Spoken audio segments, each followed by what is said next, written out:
J'ai testé le dropshipping Etsy pendant quelques semaines et c'est vraiment une dinguerie. À travers cette vidéo, je vais te montrer comment j'ai fait pour configurer ma boutique, pour faire mes premières ventes et je vais même te montrer le produit que j'ai vendu. Etsy, c'est une plateforme un peu comme Amazon, sauf que tu peux commencer à y poster des produits juste après ton inscription. Et en gros, dès qu'un client commande, moi je vais juste sur AliExpress et je lui envoie sa commande directement chez lui. Ok, aujourd'hui on va voir comment créer sa boutique Etsy de A à Z jusqu'à l'étape où il ne vous restera plus qu'à ajouter des fiches produits tous les jours. Donc la première chose à faire quand vous voulez créer votre boutique Etsy, c'est de créer votre compte. Donc on va cliquer sur Vendre avec Etsy et sur Commencer. Ici vous allez remplir votre adresse email que vous voulez utiliser pour ce compte-là et ensuite sur Poursuivre. Pour le prénom, je vous conseille de mettre un prénom autre que le vôtre, bien sûr, mais un prénom réaliste et qui colle un petit peu avec le thème de votre boutique. Donc moi, dans mon cas, je vais créer une boutique qui parle de kimono. Donc je vais appeler ma vendeuse Lina. Ensuite, je vais cliquer sur S'inscrire. Et c'est là où tout commence. Donc là, on va cliquer sur C'est parti. Ici, c'est des petites questions qui vont permettre à Etsy de cibler un petit peu votre boutique. Ça n'a pas grande importance dans la création de votre boutique ou dans les ventes de celle-ci. Donc c'est parti. Là, on va passer aux étapes les plus sérieuses, on va dire. Donc, moi, ce que je vous conseille, c'est d'abord, pour la langue de la boutique, mettre anglais. Pourquoi ? Parce que la traduction, par exemple, quand quelqu'un d'un autre pays que la France va vouloir commander sur votre boutique, à savoir que la France, il y a très peu de personnes qui viennent de France qui achètent sur Etsy. En règle générale, on est à 50% voire 60% des clients en provenance des États-Unis. Donc je vous conseille de mettre anglais tout simplement parce que si quelqu'un qui parle une autre langue que l'anglais arrive sur la boutique, la traduction des fiches produits, des descriptions, etc. sera meilleure depuis l'anglais. Pays de la boutique, je vous conseille de laisser France.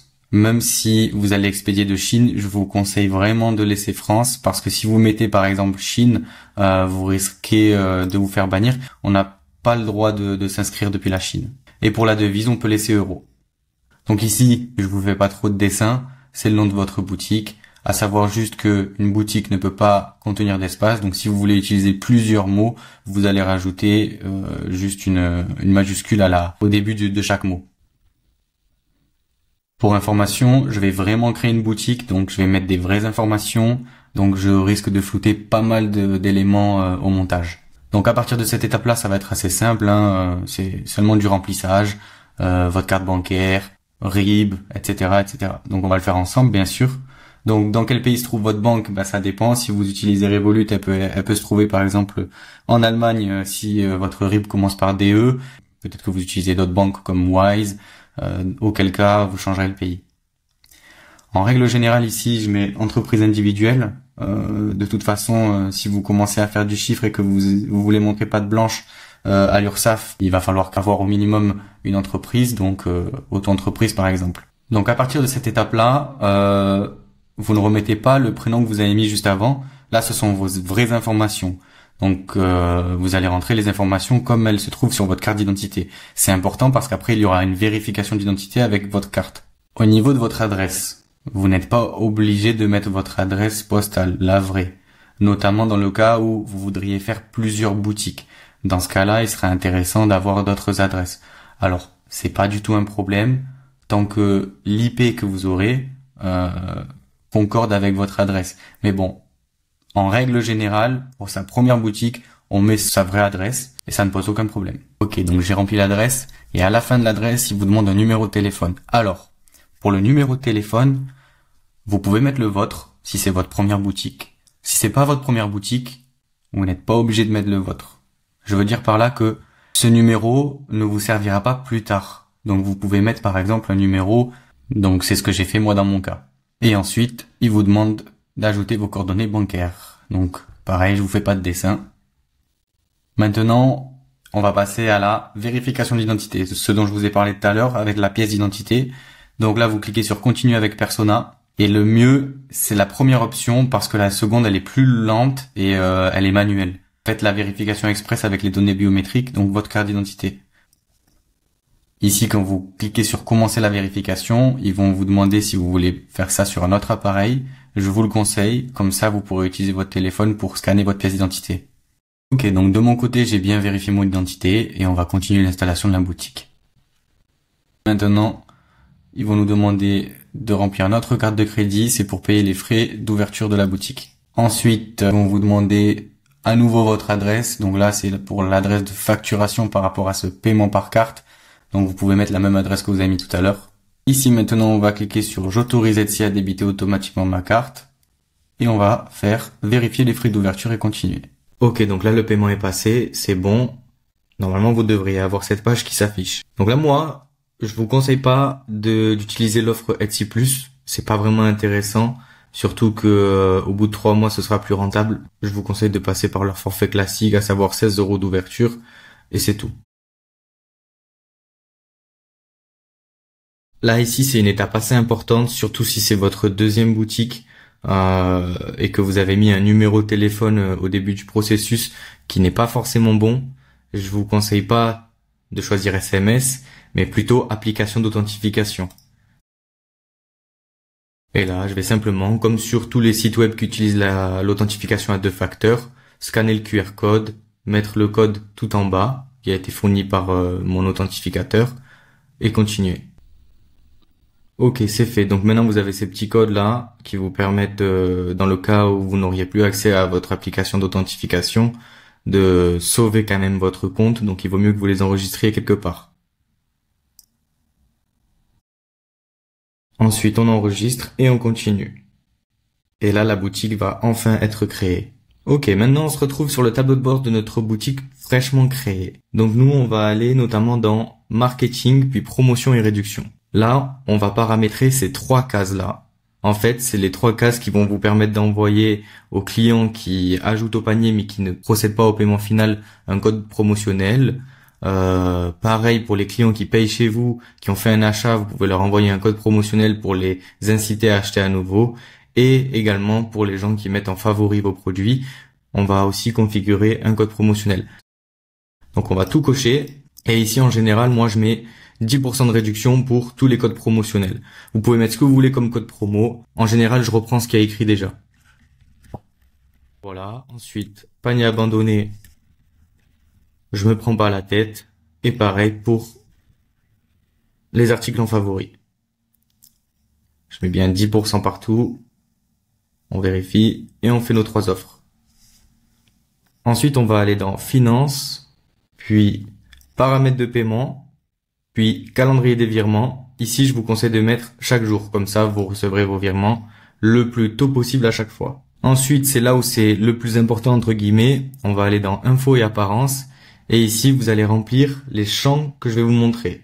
Donc, notamment le titre de la boutique. En fait, le titre, c'est ce qui va s'afficher en dessous du nom de votre boutique. C'est une mini bio de quelques mots.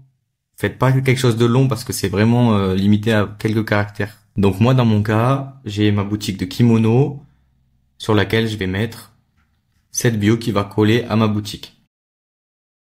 En bas, vous avez 3 grosses cases comme ça. Honnêtement, la plus importante, ça va être le message de bienvenue. C'est ce qui va s'afficher en vraie bio assez longue sur votre boutique. C'est bien de le remplir, c'est pas obligatoire, mais c'est bien de le remplir parce que ça permet un peu d'humaniser votre boutique, de montrer que vous en prenez soin et que vous êtes investi dans votre boutique. Donc dans mon cas, pareil, je mets une petite description qui correspond à l'univers de ma boutique. Vous pouvez aussi faire un message pour les acheteurs. C'est un message qui sera envoyé automatiquement à chaque fois qu'un acheteur fait une commande sur votre boutique. C'est pas mal de le faire. Ça permet de donner aux clients cet aspect un petit peu humain de votre boutique. Ensuite, on va revenir en haut. Et la dernière chose qu'on va modifier sur cette page, c'est l'icône de la boutique. Donc là, moi, volontairement, je vais mettre une icône qui ne contient pas le nom de ma boutique. Pour des raisons de confidentialité, vous comprendrez que j'ai pas trop envie de l'afficher, mais je vais mettre quelque chose quand même qui colle avec l'univers de ma boutique. Voilà, je vais enregistrer et c'est parfait. Ici en bas, je vais cliquer sur enregistrer les modifications. Et maintenant, on va continuer avec le deuxième sous-menu, donc à propos de votre boutique. Ici, ça va plutôt concerner le profil vendeur de votre boutique, c'est-à-dire la personne qui gère la boutique. Ce que je vous conseille personnellement, c'est vraiment de mettre un nom humain avec une photo d'un humain, et au moins ça rend encore une fois votre boutique beaucoup plus humaine, ça permet d'être plus proche du client. Donc moi dans mon cas, j'ai mis la photo d'une fille qui n'existe pas, que j'ai générée avec une IA, et ensuite ici le nom de Lina. Lina, on va lui mettre une petite bio, voilà, pareil pour la faire parler un petit peu. Voilà, je vais enregistrer et c'est tout bon. Ensuite, on retourne dans les paramètres et cette fois-ci, on va cliquer sur paramètres de livraison. Donc là, on va cliquer sur créer un profil. Et ici, dépendamment de l'adresse que vous avez saisie pour votre boutique au départ, quand on a créé, vous savez, votre compte, vous allez mettre le code postal. Ensuite, ici, vous allez saisir le temps de traitement. Moi, je vous conseille 1 à 2 jours. C'est le plus conseillé. Vous pouvez mettre 1 à 3 jours. Mais en général, 1 à 2 jours, ça suffit.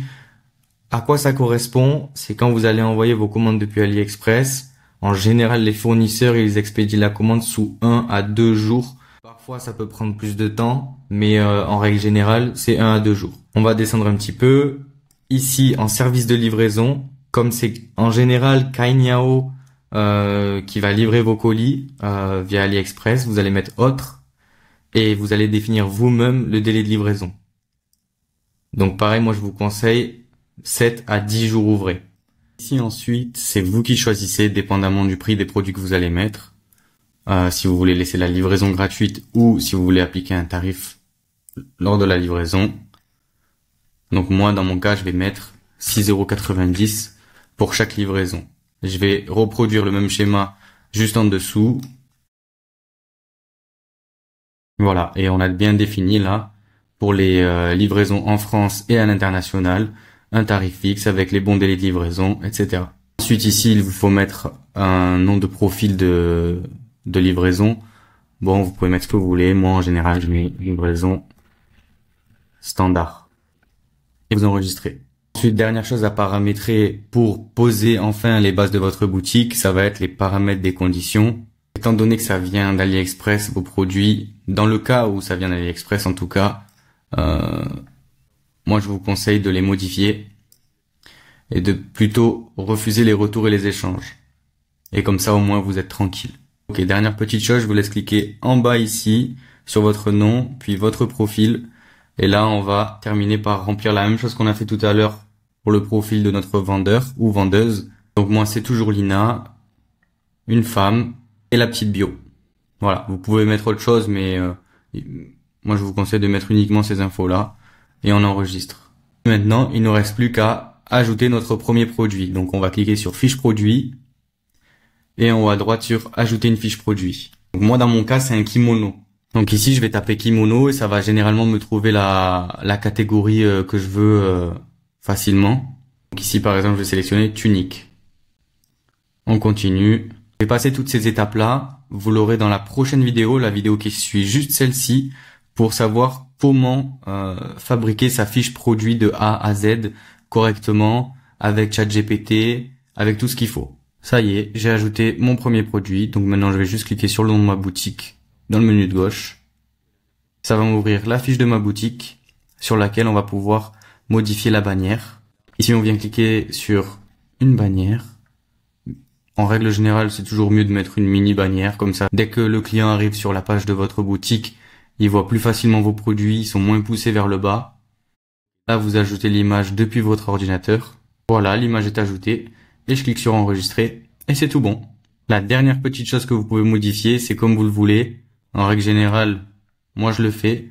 C'est ici la situation géographique de la boutique. Je mets France. Et voilà, c'est terminé.